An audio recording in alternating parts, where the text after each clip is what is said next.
Welcome to bird media. నేను మీ పవన్ కృష్ణమూర్తి. ముందుగా మీకు ఒక వీడియో చూపిస్తాను, ఒకసారి చూడండి.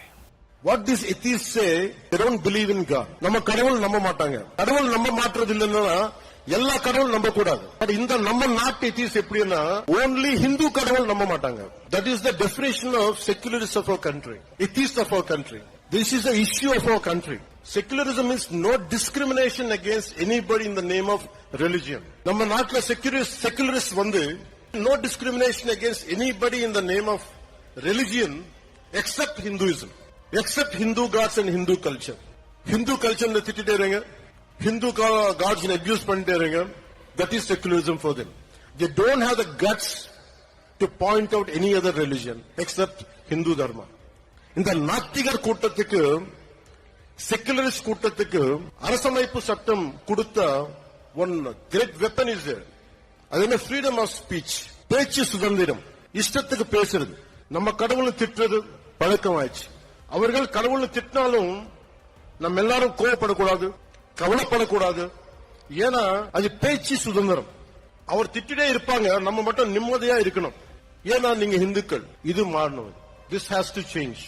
చూసారుగా, ఇది ఆంధ్రప్రదేశ్ డిప్యూటీ సీఎం జనసేన అధినేత పవన్ కళ్యాణ్ గారు తమిళనాడు వెళ్ళినప్పుడు అక్కడ చేసినటువంటి ప్రసంగం.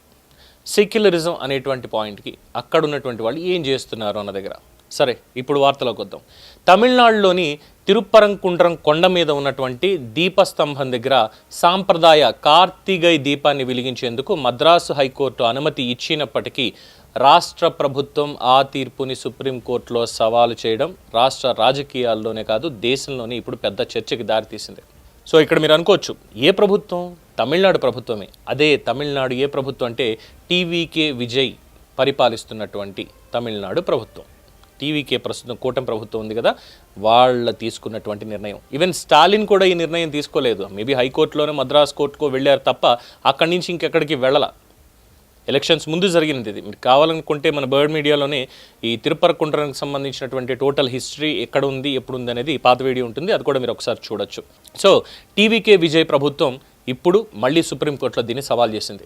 ప్రభుత్వ వాదన ప్రకారం ఇది కేవలం ఒక మతపరమైనటువంటి కార్యక్రమానికి సంబంధించిన అంశం మాత్రమే కాదు, తిరుప్పరంకుండ్రం కొండపై ఆలయంతో పాటు దర్గా కూడా ఉండడంతో ఈ ప్రాంతం సున్నితమైనది. అండ్ ఫర్ మోర్ ఇంకా చరిత్ర కావాలి దీని గురించి అంటే చెప్పాను కదా, పాత వీడియోలో ఉంది. అసలు దర్గా ఎందుకు వచ్చింది అక్కడ ఏంటి అనేటువంటిది, అది మీరు అక్కడ కావాలంటే చూడొచ్చు. తిరుప్పరకుండ్రం దీపం పెట్టడం అనేటువంటిది ఆ దర్గా ఉన్నది కాదు, దానికంటే ముందు నుంచి ఉన్నటువంటి ఒక సాంప్రదాయం. సో ఇలాంటి పరిస్థితుల్లో కొత్త వివాదాలకి తావిచ్చేటువంటి నిర్ణయాలు భవిష్యత్తులో సామాజిక ఉద్రిక్తతలకి దారితీయవచ్చు అంటూ ప్రభుత్వం భావిస్తుందిట. అందుకని చెప్పి హైకోర్టు అనుమతించినప్పటికీ సుప్రీంకోర్టు తుది అభిప్రాయం కోరాలి అని చెప్పి నిర్ణయించేసింది. అయితే ఇక్కడ ఈ నిర్ణయం పట్ల హిందూ సంస్థలు, కొన్ని రాజకీయ పార్టీల నుంచి తీవ్రమైనటువంటి విమర్శలు ఎదుర్కొంటోంది. హైకోర్టు ఇప్పటికే దీపం వెలిగించడం సాంప్రదాయంలో భాగమేనని స్పష్టం చేసి తీర్పులు ఇచ్చిన తర్వాత కూడా ప్రభుత్వం దీన్ని ఎందుకు వ్యతిరేకిస్తోంది అనేటువంటి ప్రశ్నని ఇక్కడ లేవనెత్తుతున్నారు. అయితే ఇక్కడ క్వైట్ కాంట్రాడిక్టింగ్ విజయ్ చేసినటువంటి ఇంకో చాలా గొప్ప పని. అంటే ఈ డబుల్ స్టాండర్డ్ ఏంటనేది అర్థం కావట్లేదు. ఇక్కడ తిరుప్పరంకుండ్రం దగ్గర హైకోర్టు తీర్పు ఇచ్చింది, సరిపోతుంది కదా, ప్రభుత్వం దాన్ని అమలు చేస్తే సరిపోతుంది. మళ్ళీ సుప్రీంకోర్టు దగ్గర వెళ్ళి సుప్రీంకోర్టు దగ్గర నుంచి దీని మీద తీసుకోవాలంటే అది ఒక రకంగా చూస్తే టైంని, డబ్బుని అన్నీ కూడా వేస్ట్ చేస్తున్నట్టే కదా. ఇది ఒకటైతే తమిళనాడు ప్రభుత్వంలో విజయ్ మొన్నే చాలా కీలకమైనటువంటి ఒక అత్యద్భుతమైనటువంటి నిర్ణయం తీసుకున్నారు. డిఎంకే ప్రభుత్వ హయాంలో దేవాలయ నిధులతో చేపట్టినటువంటి కొన్ని ప్రాజెక్టుల్ని సమీక్షించి వాటిలో 46 ప్రాజెక్టులను రద్దు చేసింది. ఇందులో ప్రభుత్వ వాదన ప్రకారం దేవాలయాల ఆదాయం ప్రధానంగా ఆలయాల నిర్వహణ, పునరుద్ధరణ, భక్తుల సౌకర్యాలు మరియు మతపరమైనటువంటి అవసరాల కోసం మాత్రమే వినియోగించాలి. ఇతర అభివృద్ధి కార్యక్రమాలు కమర్షియల్గా వాటిని దేవాలయ నిధులను ఉపయోగించడం అనేది పద్ధతి కాదు అని అభిప్రాయపడుతూ అక్కడ సంతకం పెట్టేశారు విజయ్. దేవాలయాల ఆస్తులు, నిధులు వాటి అసలు ఉద్దేశాలకి మాత్రమే వినియోగించాలి అనేటువంటి ఒక అత్యద్భుతమైనటువంటి సందేశాన్ని ఇచ్చారు. ఆ రోజు కూడా విజయ్ లైమ్ లైట్లోనే ఉన్నారు. సో ఈ రెండు నిర్ణయాల్లోనూ ఉన్నటువంటి ఒక ఆ పోలికను చూసుకుంటే ఫస్ట్ దాంట్లో ఈ రెండు నిర్ణయాలు పరస్పర విరుద్ధంగానే ఉన్నాయి. ఒకవైపు ఈ తిరుప్పరంకుండ్రంలో కార్తికేయ దీపం వెలిగించడాన్ని సుప్రీంకోర్టులో సవాల్ చేస్తోంది. మరోవైపు చూస్తేనేమో దేవాలయ నిధులను కాపాడే చర్యలు తీసుకుంటోంది. కానీ ప్రభుత్వం చెప్పేటువంటి ప్రధాన వాదన ఏంటంటే మతపరమైనటువంటి అంశాల్లో భావోద్వేగాల కంటే చట్టపరమైన మరియు పరిపాలనా ప్రమాణాలే ముఖ్యం అంటున్నారు. ఇది గుర్తుపెట్టుకోవాలి. అంటే వీళ్ళు చెప్పేది ఎలా ఉందంటే దేవాలయాల నిధుల వినియోగం అనేది విషయంలో చట్టబద్ధత ఉండాలి, ఫైన్, హ్యాట్స్ ఆఫ్, ఖచ్చితంగా విజయ్ గారు వెంటే నిలబడాలి.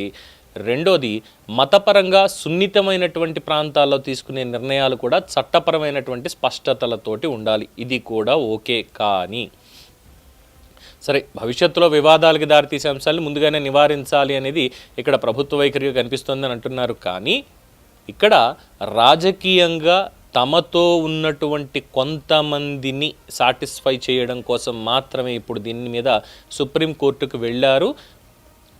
అసలు సుప్రీంకోర్టుకే కాదు, మద్రాస్ హైకోర్టుకు కూడా వెళ్లాల్సినటువంటి అవసరం ప్రభుత్వానికి లేదు. ఎందుకంటే కొన్ని వందల సంవత్సరాల ఆచారం తిరుప్పరంకుండ్రంలో కార్తికేయ దీపం వెలిగించడం. అది ఇప్పటిది కాదు. అది విజయ్కి తెలుసు, విజయ్ పూర్వీకులకి తెలుసు, డిఎంకేకి తెలుసు, డిఎంకే పూర్వీకులకి తెలుసు, అందరికీ తెలిసిందే. కానీ జరుగుతున్నటువంటి కొన్ని కొత్తగా చెప్పక్కర్లేదు, అందరికీ తెలిసిందే. పాత వీడియోలో ఆల్రెడీ చాలా కూలంకషంగా దాని మీద మాట్లాడుకున్నాం. సో ఆల్రెడీ ఉన్నటువంటి దాన్ని అక్కడ క్లోజ్ చేయించి కొత్తగా ఉన్నటువంటి దాన్ని తీసుకొచ్చి పెట్టడం అంటే ఆల్రెడీ ఉన్నదాన్ని అవమానించడమే కదా. ఇప్పుడు కోర్టు దానికి తీర్పు ఇచ్చింది. ఎస్, అక్కడ కార్తికేయ దీపం వెలిగించి తీరాల్సిందే, అది వాళ్ళ సాంప్రదాయాన్ని నడిపించాల్సిందే, అది ఇప్పటి నుంచి వచ్చేది కాదు అని. అయినా సరే కింద మా దర్గా ఉంది కాబట్టి పైన ఎలా ఇస్తారు అసలు అంటే, అసలు ఆ దర్గా ఎప్పుడు వచ్చింది? దర్గా కంటే ముందున్నది ఆ కార్తికేయ దీపం. అందులోనూ ఏదో యుద్ధంలో, గతంలో చెప్పాము, అతని పేరు ఇప్పుడు గుర్తు రావట్లేదు సడన్గా, ఏదో యుద్ధానికి సంబంధించి ఏదో వెళ్ళి ఆ కొండ మీద అక్కడ చచ్చిపోయాడు అంతే. ఆయన ఒక రాజు కొండ మీద చచ్చిపోయాడు, అక్కడే సమాధి కట్టేశారు. అంటే అక్కడ సమాధి కట్టేస్తే అది వెంటనే దర్గా అయిపోయిందా? ఆ రోజుల్లో ఉంది మరి పరిస్థితి. ఆ రోజుల్లో పరిస్థితి అలాగే చేశారు. ఇప్పటికీ చాలా దర్గాలు, కొంతమంది మత గురువులవి ఈ దర్గాలన్నీ వీటిని చేస్తుంటే, కొన్ని ఏమో ఇలాంటి సమాధులను అక్కడ పెట్టేసి వాటిని దర్గాలుగా వాటిని ఆక్యుపై చేసేటువంటి కార్యక్రమాలు చాలా వరకు జరిగాయి అనేదే ఈవెన్ అన్నామలై కూడా దీని మీద చాలా క్లియర్గా వాదించారు, చాలా స్పష్టంగా చెప్పారు. బట్ ఇక్కడ ముందు నుంచి ఉన్నటువంటి సాంప్రదాయాన్ని, ఎందుకంటే ఇప్పుడు ఆలయాలకు సంబంధించి గత ప్రభుత్వం తీసుకున్న నిర్ణయం తప్పు అని చెప్పి దాన్ని సరిచేసినటువంటి సీఎం విజయ్, మరి దీని దగ్గరికి వచ్చేసరికి మరి అదే హైకోర్టు ఇచ్చినటువంటి తీర్పుని యథార్థంగా అమలు చేయాలి కదా. మధ్యలో వచ్చినటువంటి వాటిని కాదు కదా అక్కడ కావాల్సింది. ముందు నుంచి ఉన్నటువంటి సాంప్రదాయాన్ని పూర్తిగా ఆపేశారు కదా, దాన్ని కదా అక్కడ మళ్ళీ రీఇన్స్టేట్ చేయాలి.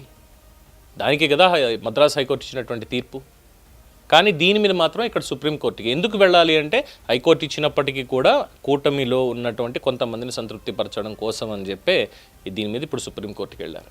ఇదే డబుల్ స్టాండర్డ్. ఖచ్చితంగా ఇందులో రాజకీయం అనేటువంటిది కూడా ఉంది.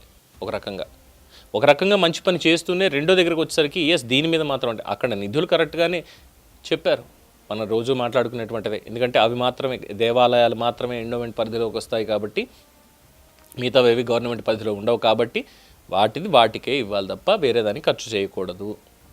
చాలా క్లియర్. అలాగే సాంప్రదాయాల విషయంలో మరి ఇక్కడ అది ఆల్రెడీ ఉన్నటువంటి సాంప్రదాయం, దాని మీద ఎవరికి కూడా హక్కు లేదు బేసిక్గా. అయినా సరే వివాదం వచ్చినప్పుడు హైకోర్టు దానికి సంబంధించి తీర్పునిచ్చింది. మళ్ళీ సుప్రీంకోర్టుకు వెళ్ళడం అనేది మాత్రం పొరపాటుగానే ఇక్కడ భావించాలి. సో అన్న విజయ్ అన్న ఇట్లా చేస్తే ఎట్లా అని అడుగుతున్నారు. అందుకే పవన్ కళ్యాణ్ గారి స్పీచ్ ముందు చూపించింది. దీని మీద మీ అభిప్రాయం తెలియచేయండి. చూస్తూనే ఉండండి ది బర్డ్ మీడియా. ఈ వీడియో మీకు నచ్చినట్లయితే లైక్ చేయండి, షేర్ చేయండి, సబ్స్క్రైబ్ చేయండి. మరిన్ని అప్డేట్ల కోసం మా వాట్సాప్ ఛానల్ను ఫాలో చేయండి.